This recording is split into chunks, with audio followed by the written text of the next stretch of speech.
लेकिन देश में एक समुदाय ऐसा है जिसकी चिंता सिर्फ सुरक्षित रहना नहीं है, बल्कि किसी भी बम धमाके के बाद सीधे तौर पर ये आरोप और आरोप का एक बड़ा हिस्सा उसके ऊपर आएगा कि आतंकवादी हमले में जो आतंकवादियों के सिंपथाइजर हैं वो कौन लोग हैं।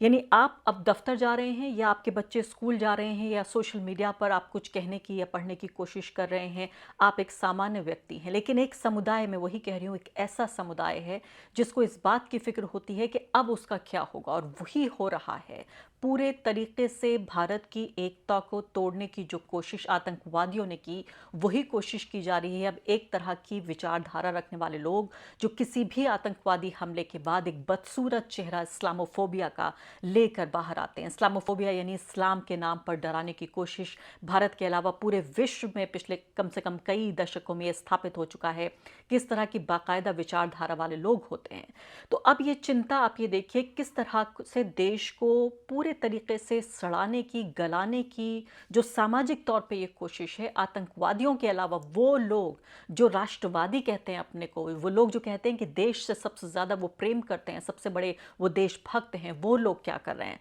वो कह रहे हैं कि जामिया और एएमयू को आर्मी भेजकर तोपों से उड़वा देना चाहिए। इस तरह से ये लोग लिख रहे हैं, और इसमें सिर्फ ऐसे लोग नहीं हैं जिनके कोई नाम और चेहरे नहीं हैं या जिनको हम बीजेपी का आईटी सेल कहते हैं। इस वक्त जो बदल गया है, पिछली बार जब आतंकवाद को लेकर प्रतिक्रिया होती थी और अब मोदी काल में जो आतंकवाद को लेकर प्रतिक्रिया हो रही है, उसमें ये कि पहले वो लोग हुआ करते थे जिनको शायद आप अहमियत नहीं देते, या नेमलेस फेसलेस लोग हुआ करते थे। अब वो बाकायदा मुख्य धारा के पत्रकार हैं जो कह रहे हैं कि आतंकवाद का एक धर्म होता है, उस धर्म का नाम है इस्लाम। बाकायदा ये पत्रकार एक धर्म को बदनाम करने की बहुत ही नापाक कोशिश कर रहे हैं, और ये जामिया और एएमयू को आर्मी भेजकर तोपों से उड़वा देना चाहिए। कोलकाता में ये इंसिडेंट आया है जिसको ऑल्ट न्यूज़ ने रिपोर्ट किया है कि no dogs and Muslims are allowed. यानी वो ये कह रहे हैं कि कोई कुत्ते और मुसलमान यहाँ पर अलाउड नहीं है, उनको आने की इजाज़त नहीं है।